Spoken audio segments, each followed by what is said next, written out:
Assalamualaikum warahmatullahi wabarakatuh. Anak-anak semuanya, alhamdulillah pada hari ini kita masih bisa belajar bersama lagi.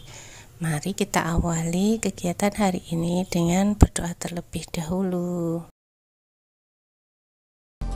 Bismillahirrahmanirrahim.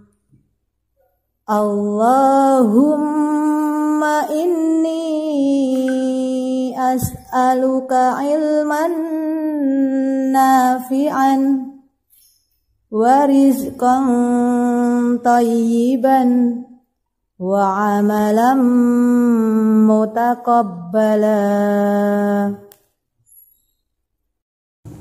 Pada kesempatan ini kita sudah masuk ke tema 6, subtema 3, yaitu masyarakat sejahtera, negara kuat. Yang akan kita pelajari hari ini pembelajaran 1 sampai 3, meliputi muatan pelajaran bahasa Indonesia, PPKN, IPS, dan SPDB. Mari kita mulai. Silahkan dibuka buku paket halaman 84 sampai dengan 86. Setelah itu bacalah bacaan dengan judul wujud tanggung jawab sebagai warga negara. Setelah itu kita akan bersama-sama belajar mencari gagasan utama dan letaknya. Pada teks yang ada di buku itu terdiri dari 6 paragraf. Setiap paragrafnya pasti ada gagasan utamanya. Kalian pasti masih ingat kalau gagasan utama itu ada di awal paragraf, bisa di akhir paragraf, atau di awal dan di akhir. Ada juga gagasan utama yang terletak di tengah paragraf. Pada paragraf 1 kita menemukan bahwa gagasan utamanya adalah pengertian tanggung jawab. Letaknya di awal paragraf. Sekarang paragraf 2. Apa gagasan utamamu? Ya, gagasan utamanya adalah kecintaan warga negara dengan penuh tanggung jawab. Letaknya di akhir paragraf. Dilanjutkan ke paragraf 3, gagasan utamanya adalah tanggung jawab warga negara. Letaknya di awal paragraf. Silakan untuk paragraf selanjutnya kalian coba mencari sendiri, kemudian kalian cocokkan dengan jawaban yang ada di layar. Kita lanjutkan ya. Kalian pasti sudah tahu tentang tanggung jawab sebagai warga negara dalam kehidupan sehari-hari. Tanggung jawab sebagai warga negara itu merupakan bentuk dari pelaksanaan hak dan kewajiban sebagai warga negara sesuai dengan landasan konstitusional negara Indonesia, yaitu Undang-Undang Dasar 1945. Nah, sekarang kita cari contoh pelaksanaan tanggung jawab warga negara dalam kehidupan sehari-hari. Contoh yang pertama yaitu memahami dan mengamalkan Pancasila dalam kehidupan sehari-hari. Contoh yang kedua, menjalankan tugas dan kewajiban yang dibebankan negara kepadanya dengan penuh tanggung jawab.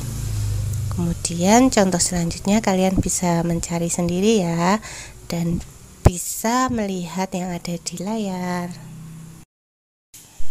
Sekarang kita lanjutkan lagi. Kalian pasti sudah pernah mendengar pembacaan teks pembukaan Undang-Undang Dasar 1945. Biasanya saat upacara ya. Pada pembukaan itu tertulis tujuan negara, yaitu memajukan kesejahteraan umum. Hal ini menunjukkan bahwa negara itu memiliki tujuan dan harapan kehidupan masyarakat yang sejahtera. Negara selalu berusaha untuk mengembangkan kehidupan bangsa yang mendorong untuk mencapai masyarakat sejahtera. Banyak sekali usaha yang dilakukan, tapi usaha yang dilakukan itu tidak hanya dilakukan oleh negara saja, tapi harus didukung oleh seluruh warga negara Indonesia. Salah satunya yaitu dengan mengembangkan sikap saling toleransi antara warga negara atas perbedaan masing-masing. Karena Indonesia itu memiliki beragam suku, budaya, dan agama, maka satu suku dengan yang lainnya itu harus saling toleransi. Nanti kalian bisa mencarikan lagi upaya mengembangkan kehidupan berbangsa menuju masyarakat yang sejahtera. Mari kita lanjutkan. Kalian buka ya buku halaman 93. Di situ ada gambar reklame. Silahkan diamati dengan seksama. Setelah itu jawablah pertanyaan yang ada pada buku ya. Untuk pertanyaan pertama, apa bunyi tulisan pada papan reklame di atas? Tulisannya berisi tentang ucapan selamat menunaikan ibadah puasa dan ajakan untuk memiliki 2 anak. Gambar apa yang terdapat pada reklame di atas? Gambarnya adalah keluarga yang ada ayah, ibu, dan 2 anak. Apa tujuan pembuatan dan pemasangan reklame tersebut? Tujuannya adalah untuk menjalankan dan menghidupkan kembali program KB di tengah-tengah masyarakat. Lembaga apa yang memasang reklame tersebut? Reklame tersebut dibuat oleh BKKBN. Silahkan selanjutnya dibaca halaman 94, macam-macam reklame. Kemudian tentukan gagasan utamanya. Anak-anak semuanya, mari kita berlatih lagi untuk menemukan gagasan utama. Silahkan dibaca halaman 99 sampai dengan 100 bacaan yang berjudul dampak pelaksanaan tanggung jawab. Di situ ada 6 paragraf. Kita cari gagasan utama dan informasi pentingnya. Untuk paragraf pertama, gagasan utamanya adalah dampak pelaksanaan tanggung jawab sebagai warga negara. Informasi pentingnya, pelaksanaan tanggung jawab sebagai warga negara memiliki dampak positif dan negatif. Sudah ada contohnya di buku ya. Sekarang kita coba paragraf 2. Gagasan utamanya adalah contoh pelaksanaan tanggung jawab sebagai warga negara. Informasi pentingnya, contoh pelaksanaan tanggung jawab sebagai warga negara dengan melaksanakan kewajiban membayar pajak. Untuk paragraf-paragraf selanjutnya silahkan dicoba sendiri, kemudian dicocokkan dengan yang ada di layar ya. Selamat mencoba.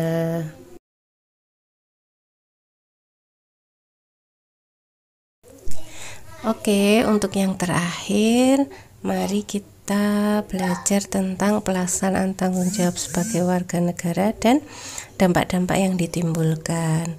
Untuk contoh yang pertama, pelaksanaan tanggung jawabnya adalah melaksanakan kewajiban membayar pajak. Dampak yang ditimbulkan yaitu dengan membayar pajak maka pembangunan bangsa akan berlangsung. Kemudian yang kedua, contohnya saling membina kerukunan di antara warga negara, antar pemeluk agama, suku, ras, dan budaya. Dengan saling membina kerukunan, dampak yang ditimbulkan adalah tercipta kehidupan masyarakat yang aman, damai, dan tentram sehingga negara akan semakin kuat. Untuk contoh-contoh selanjutnya silahkan dicari sendiri ya. Kemudian kalian bisa menyocokkannya dengan yang ada di layar. Alhamdulillah, kegiatan pembelajaran hari ini sudah selesai. Semoga Allah memudahkan pemahaman kalian dan menjadikan ilmu yang bermanfaat. Amin. Bu Guru akhiri, jika ada salah dan kurangnya Bu Guru mohon maaf. Wassalamualaikum warahmatullahi wabarakatuh.